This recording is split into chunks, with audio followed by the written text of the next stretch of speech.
မကရေတုအနုပုပ္ပေနစာရိကံဆရာမနေ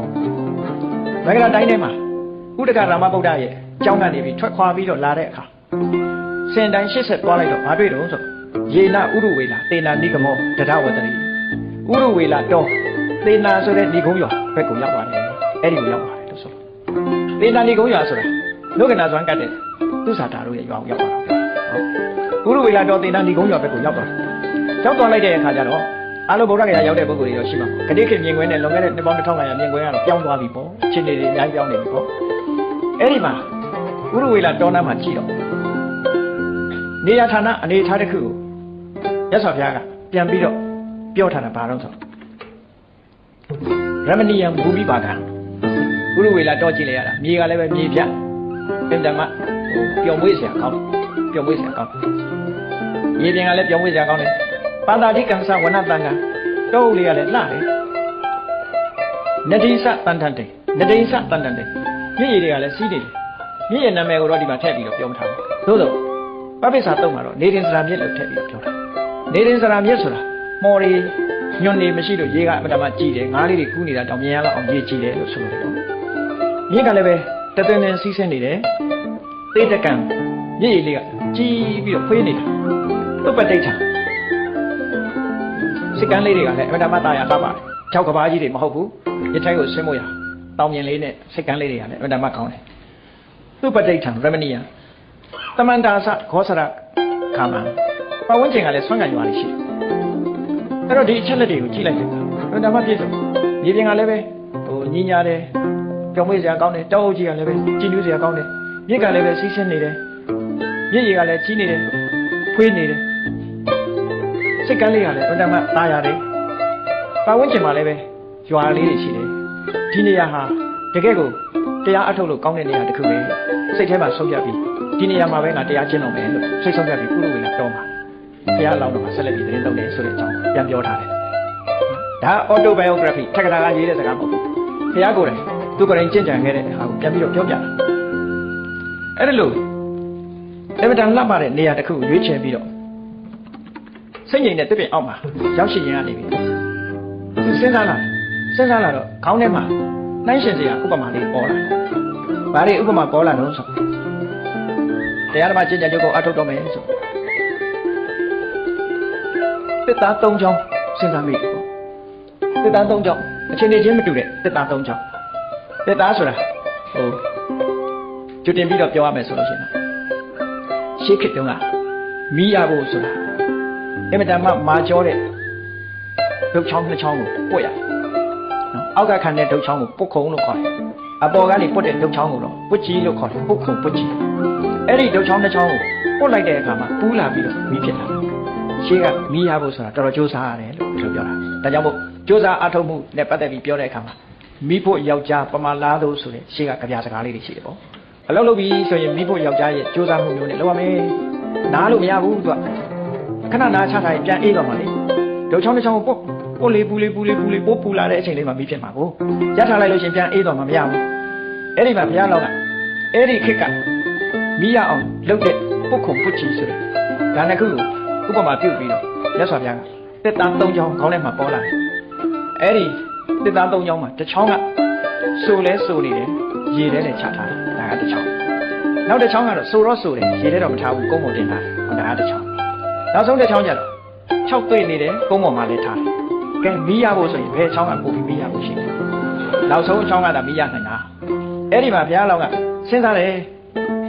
လောကလူတွေတရားဓမ္မကျင့်ကြံအားထုတ်ဖို့အသိဉာဏ်ဆိုတဲ့မိထောက်ဖြစ်ပေါ်လာဖို့အတွက်ဆိုလဲဆိုရေထဲလဲချထားတဲ့တစ်သားမျိုးကတော့တစ်ချောင်းမျိုးကတော့ဒုတ်ချောင်းမျိုးကတော့ဘလို့မှမီးမထွက်နိုင်ဘူးပုတ်ချင်နိုင်ပုတ်တဲ့လူကမောသွားလိုက်နော်ဆိုလဲဆိုနေတယ်ရေထဲလဲချထားတယ်ဆိုဘလို့မှမဖြစ်နိုင်ဘူးအဲ့တော့ဆိုလဲဆိုတယ်ဆိုတာဘာပြောတာတော့ဆိုကာယစိတ်ကကိုယ်အနေထားကလည်းကာမဂုဏ်အာယုန်တွေထဲမှာနေတယ်စိတ်ကလည်းကာမဂုဏ်အာယုန်ထဲမှာနေတယ်ဆိုလိုတာကလူကိုယ်တိုင်ကလည်းမိသားစုနဲ့နေတယ်စိတ်ကလည်းမိသားစုတန်ရောစင်မပြတ်ဘူးဟောစိုးနေတဲ့တက်သားနဲ့မတူဘူးလားအဲ့ဒီထဲမှာသူ့တဏ္ဍာမှာကာမိသန္တာလို့ဆိုတယ်ကာမဂုဏ်အာယုန်ခံစားခြင်းတဲ့စိတ်တွေကာမဂုဏ်အာယုန်နဲ့ပတ်သက်ပြီးတော့ပူလောင်တဲ့စိတ်တွေဆာလောင်နေတဲ့စိတ်တွေကလည်းပဲဖယ်ရှားမထားသေးဘူးဆိုတော့ရေထဲချထားတာနဲ့တူပြီဆိုလဲဆိုတယ်ရေထဲလည်းချထားတယ်ကိုယ့်ဘဝကိုစဉ်းစားကြည့်ဘယ်လိုတစ်တုံးမျိုးလဲဘယ်လိုတစ်ချောင်းမျိုးလဲဆိုလို့ရှိရင်မိသားစုဘဝမှာလဲလူကိုယ်တိုင်ကလည်းမိသားစုဘဝမှာနေတယ် စိတ်ကလည်းမိသားစုကိစ္စတွေနဲ့ပဲအချိန်ကုန်နေတယ်စိုးနေတယ်နော်မိသားစုဘဝထဲမှာနေတယ်စိုးလဲဆိုလဲရေထဲနဲ့ချတာဘယ်လိုမှမီးထွက်ဖို့ရအကြောင်းမရှိဘူးအသိဉာဏ်ဆိုလဲမီးဖြစ်ဖို့အကြောင်းမရှိအဲ့ဒီမှာကြိုးစားအထုတ်မယ်ဆိုလို့ရှိရင်ကတော့ဒုက္ခမရှိပါဘူးတရားထိုင်နေတော့မှပဲဘယ်တော့ဒုက္ခဖြစ်လဲနော်ဒီမှာတရားထိုင်တဲ့အခါဝေဒနာကြော်သွားပြီအဲ့ဒါချိန်ပိတ်ပြီးတော့ခါထိုင်လာကြလာလို့ရှိရင်ဝဒနာဒီနာနာမခံနိုင်တော့နားလာဒါဝေဒနာအဲ့ဒါကိုအောပကမိကဒုက္ခဝေဒနာလို့ခေါ်တယ်လို့ဖြစ်လာတဲ့ဝေဒနာကြိုးစားအထောက်မှုကြောင့်ဖြစ်ပေါ်လာတဲ့ဝေဒနာဆိုတာတရားချာချာထိုင်လို့ရှိရင်ဖြစ်လာတာပဲအဲ့ဒီအောပကမိကဝေဒနာဆိုတာဖြစ်တဲ့လူဖြစ်တယ်မဖြစ်တဲ့လူမဖြစ်ဘူးဓမ္မရေးလည်းကောင်းတယ်တမာရီလည်းမြန်မြန်ရတယ်ဆိုတဲ့ပုဂ္ဂိုလ်ဝေဒနာဒုက္ခဝေဒနာမဖြစ်ဘူးတော့ကဲခုနကတစ်တုံးလေးတစ်ချောင်းလေးဟာစိုးလဲစိုးနေတယ်ရေထဲလည်းချထားတယ်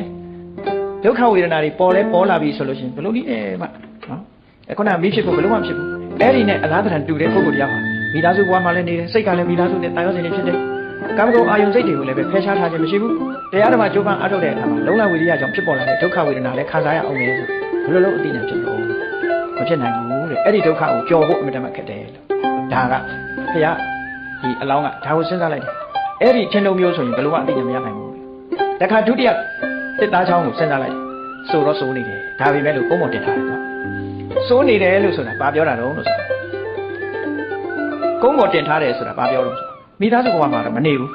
ါပေမဲ့လို့စိတ်ကကာမဂုဏ်အာယုစိတ်တွေမဖယ်နိုင်သေးဘူးမဖယ်နိုင်သေးတော့စိုးတော့စိုးတယ်ခြေထဲတော့ချောက်ထားအဲ့ဒီပုဂ္ဂိုလ်ဟာလည်းပဲကြိုးစားအထုတ်လို့ဖြစ်ပေါ်လာတဲ့ဒုက္ခဝေဒနာတွေရှိခြင်းရှိပါစေမရှိခြင်းမရှိပါစေသူလည်းစိုးနေသည့်အတွက်ကြောင့်တရားလူတရားများရနိုင်ဖို့ဆိုတာအသိဉာဏ်ဖြစ်ပေါ်ဖို့မဖြစ်ဘူးတဲ့မိမရနိုင်တယ်လို့အသိဉာဏ်မဖြစ်နိုင်ဘူးဒုတိယတစ်ချောင်းကဒုတ်ချောင်းကမဖြစ်နိုင်ဘူးဟောတတိယတစ်သားချောင်းကိုကြည့်လိုက်တဲ့အခါ6နေပြီလုံးဝ6တွေ့နေ6တွေ့နေတဲ့အပြင်မှာရေနဲ့ဝေးဝေးမှာထားတယ်အဲ့ဒါဘာနဲ့တူလို့ဆို6တွေ့နေတယ်လို့ဆိုရဲကနော်ရေနဲ့ဝေးဝေးထားတယ်လို့ဆိုရဲကမိသားစုဘဝမှာမနေဘူး6တွေ့နေတယ်ဆိုရဲကာမိဆန္ဒစိတ်တွေလည်းမရှိဘူးကာမဂုဏ်အာယုစိတ်တွေလည်းမရှိဘူးသို့တော့တရားအထုတ်ခြင်းကြောင့်ကြိုးစားခြင်းကြောင့်ဖြစ်ပေါ်လာတဲ့ဒုက္ခဝေဒနာတော့ရှိနိုင်တယ်ကြိုးစားအထုတ်လိုက်မယ်ဆိုရင်ခုနကတစ်သားချောင်းကပူပြီးတော့မီးထွက်နိုင်တယ်လို့ပဲအဲ့ဒါလို့ကာမဂုဏ်အာယုအနေနဲ့ဝေးဝေးကွာကနေတဲ့ပုဂ္ဂိုလ်ဟာကြိုးစားလိုက်မယ်ဆိုရင်ဒုက္ခပဲဖြစ်စေအောင်တော့အတိညာဉ်တွေတော့ပေါ်လာနိုင်တယ်တတိယတစ်သားချောင်းအဲ့ဒါလို့ဥပမာဟာဘယ်တော့မှခေါင်းထဲမရောက်ဘူးတဲ့ဒီဥပမာဘုရားလောင်းလေးအညာထဲမှာစဉ်းစားမိလာပါတယ်ဒါလည်းသူကိုယ်တိုင်ပြန်ပြောပြတဲ့စကားတစ်ခုပဲပေါ့အဲ့ဒါလို့ဥပမာညာထဲဝင်လာတဲ့အခါမှာဒုက္ခရစရိယအကျင့်ကိုစပြီးတော့ကျင့်တာကိုယ်ပိုင်ကျင့်စဉ်တစ်ခုအနေနဲ့အဲ့ဒီခေတ်ကပြင်းပြင်းထန်ထန်ကျင့်တဲ့အကျင့်ကိုဦးစားပေးတဲ့အနေထားရှိတဲ့အတွက်ကျင့်တယ်ဘာအကျင့်ကိုစပြီးတော့ကျင့်တာတော့ဆိုတဲ့အခါဒုက္ခရစရိယနော်ဒုက္ခရဆိုတာတာမန်ပုဂ္ဂိုလ်တွေမလုပ်နိုင်တဲ့စရိယအကျင့်ဒုက္ခစရိယလို့ပြောတာမဟုတ်ဘူးဒုက္ခရစရိယနော်ဒုက္ခစရိယဆိုတာဆင်းရဲတဲ့အကျင့်ကိုပြောတယ်တကယ်အမှန်ရေးရမှာကဒုက္ခရစရိယဒုက္ခရဆိုတာလွယ်လွယ်ကူကူနဲ့မရဘူးခက်ခဲရင်ကျင့်ရတဲ့စရိယအကျင့်အဲ့ဒီဒုက္ခရစရိယအကျင့်ကိုကျင့်ဖို့ဘာကစလုပ်တော့လို့ဆိုတာသူစိတ်ကိုချိုးနေတယ်စိတ်ကိုချိုးနေတဲ့အလုပ်ကိုစိတ်ကိုပိတ်ဆို့ပြီးချိုးနေတဲ့အလုပ်ကိုစလုပ်တယ်ဟုတ်တယ်လေတရားထုတ်တဲ့အခါကြီးထွက်လေဝင်လေလေးမှတ်ရင်တော့ပါပဲဒီစိတ်ကဟိုရောက်သွားလိုက်ဒီရောက်သွားလိုက်ကာမဂုဏ်အာယုန်တွေကနေတားဆီးလို့မရဘူးဟုတ်လားအဲ့တော့ဘုရားကသူတရားကျင့်ခဲ့ပုံကိုပြန်ပြောကြတဲ့အခါမှာဒန္တေပိဒန္တပါဒယအန်ချိတ်ကြောက်ကြောက်လေးလုံးလို့မရဘူးအန်ချိတ်တာအန်ကိုချိတ်ပြီးတော့မရရအောင်လုပ်မယ်ဆိုတဲ့စိတ်ကတည်းကဒန္တေပိဒန္တပါဒယဆိုတာသွားပေါ်မှာသွားနေပြီဆိုတာအန်ချိတ်တယ်ပေါ့ပမာလေးပြောရဲဆိုတာအန်ချိတ်ပြီးဇီဝယတာလုံအဟိစ္စာရှာနဲ့လေအာကောင်ကိုထောက်ထားတယ်မဲကျင်းတဲ့သဘောပေါ့နော်အဲ့ဒါလို့လုတ်ပြီးတော့စိတ်ကိုတအားဖိနှိပ်ချုပ်ချယ်လိုက်တဲ့အခါဒီအကျင့်ကိုပမာဆုံးစတင်စိတ်ကိုတခြားမရောက်အောင်ဖိနှိပ်ပြီးတော့ဆုတ်ပိတ်ချုပ်ချယ်လိုက်တဲ့အခါဘာဖြစ်လာလို့ဆိုခြိုင်းကြားတွေကချွေးတွေတက်ကြလာတယ်တအားကြိုးစားလိုက်တော့ချွေးတွေပြန်လာတယ်ဟုတ်ပြီတကယ်လုတ်ပြီဆိုရင်ချွေးပြန်လာပဲလေချွေးပြန်လာတယ်အဲ့တော့ချွေးပြန်လာတဲ့အခါအဲ့ဒီဒုက္ခဝေဒနာကိုလည်းဒုက္ခဝေဒနာကြောင့်စိတ်ပြက်သွားတာမရှိဘူးတဲ့ဆက်လုပ်ဖို့ပဲစိတ်ထဲမှာအားထားတယ်အခက်အခဲတွေတွေ့လာတယ်ဒုက္ခတွေဖြစ်လာတယ်အဲ့ဒီဖြစ်လာတဲ့ဒုက္ခဝေဒနာကိုစိတ်ကကြပ်ပြီးတော့မသွားဘူးဆက်ပြီးတော့ကြိုးစားအထုတ်လောက်လာတယ်ညာအောင်ဆက်ပြီးတော့ကြိုးစားအထုတ်ဒုက္ခကစိတ်ကိုလာပြီးတော့မလွှမ်းမိုးနိုင်ဘူးဒါနဲ့နောက်တစ်ဆင့်တက်လိုက်အဲ့ဒါကိုဖယ်ပြီးတော့နောက်တစ်ဆင့်တက်တယ်ဘာလုပ်တော့ဆိုအပ္ပနကဇံလို့ခေါ်တယ်အာယုတကူတဲ့စိတ်ကိုပို့ထားပြီးအသက်ဒီထွက်လေဝင်လေကိုချုပ်တီးတဲ့အကျင့်တစ်ခုဖြစ်တယ်ထွက်လေဝင်လေကိုဆုပ်ပိတ်လိုက်တယ်ပါးစပ်ကလည်းလေးမထွက်အောင်ပိတ်တယ်နှာခေါင်းကလည်းလေးမထွက်အောင်ပိတ်တယ်